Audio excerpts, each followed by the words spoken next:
साल 2024 का लोकसभा चुनाव बिल्कुल सामने है। एक तरफ भाजपा जो है चुनाव की तैयारियों में जुट गई है और खबर ये भी आ रही है कि बिहार में भी ताबड़तोड़ रैलियां होनी है। दूसरी तरफ जिस इंडिया गठबंधन की बुनियाद रखी गई थी और जिस इंडिया गठबंधन की पहली बैठक 23 जून को पटना में हुई थी, उसके बाद ऐसा लगा था कि विपक्ष ने लगातार 2 हार से काफ़ी कुछ चीज़ें सीखी हैं और ऐसा लग रहा था कि एक तरफा मुकाबला नहीं होगा। लेकिन पिछले 4 महीने से इंडिया गठबंधन में केवल एक बैठक हुई है और कुछ खास निकल कर सामने नहीं आ रहा है। इस वक्त हमारे साथ जदयू के नेता और पूर्व मंत्री नीरज कुमार हमारे साथ हैं। सर, सब कुछ सामान्य चल रहा था, ये कहाँ दिक्कत आ गई आपकी रफ्तार में? हमारे रफ्तार में कहीं दिक्कत नहीं है। अब तो विधानसभा चुनाव के परिणाम आने के बाद रफ्तार सही दिशा में है, लेकिन महत्वपूर्ण पक्ष है कि हमारे ऊपर तो लोग सवाल पूछ रहे हैं जी। लेकिन आखिरकार भारतीय जनता पार्टी से क्यों नहीं पूछा जा रहा है कि आपके सीट के शेयरिंग का क्या है? हमको नहीं लगता है कि माननीय जीतन राम मांझी, चिराग पासवान और उपेंद्र कुशवाहा जी को हिम्मत भी इतना बोलने का है कि हम इतने सीटों पर चुनाव लड़ेंगे। जैसे ही बोलेंगे तो सीबीआई पहुंच जाएगा, ईडी पहुंच जाएगा घरवा पर।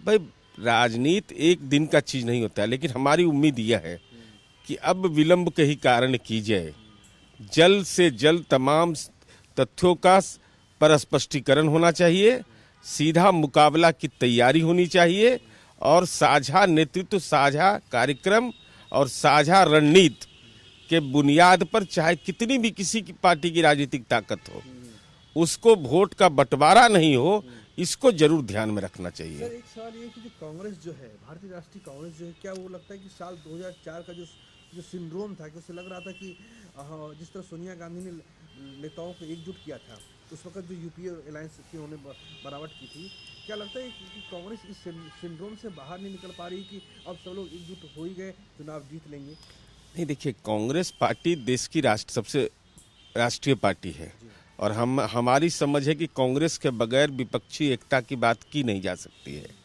लेकिन अभी विधानसभा चुनाव के जो परिणाम आए, सर 1 महीना हो गया, पक्का 3 दिसंबर को बिल्कुल, तो अब तो हमको ये लगता है ना भाई कि अब तो चुनाव हार गए, तो हार के कारणों की समीक्षा तो आपने किया होगा। तो जब समीक्षा आपने कर लिया तो अब तो रणनीति बनाने में क्या दिक्कत है भाई? अब ऐसा तो नहीं कि आपको वोट नहीं आया।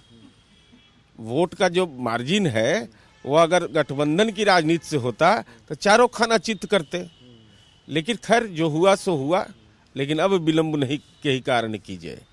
सर, कई हलकों में ये खबर आ रही कि वर्चुअली बैठक है और जो आपके जो राष्ट्रीय अध्यक्ष हैं नीतीश कुमार उसमें शामिल होंगे या संयोजक का पद जो है अब उन्हें दिया जाएगा, इसमें कितनी सच्चाई है? देखिए, बैठक क्या है इसकी मुझे कोई जानकारी नहीं है और कौन पद है नहीं है इसकी भी जानकारी नहीं है और उस पर निर्णय लेने का अधिकार भी माननीय नीतीश कुमार जी को ही है।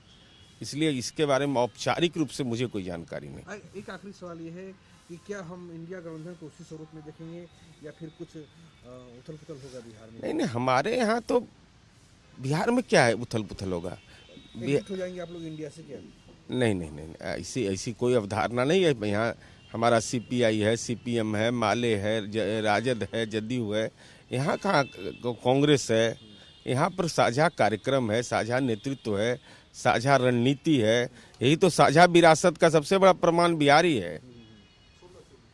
हमसे बात करने के लिए शुक्रिया। तो ये हमारे साथ जदयू के नेता और पूर्व मंत्री नीरज कुमार थे। साफ तौर से जिस तरीके से लोकसभा चुनाव बिल्कुल नज़दीक है, उस लोकसभा चुनाव के नज़दीक को देखते हुए जो जदयू की चिंता है वो स्वाभाविक है।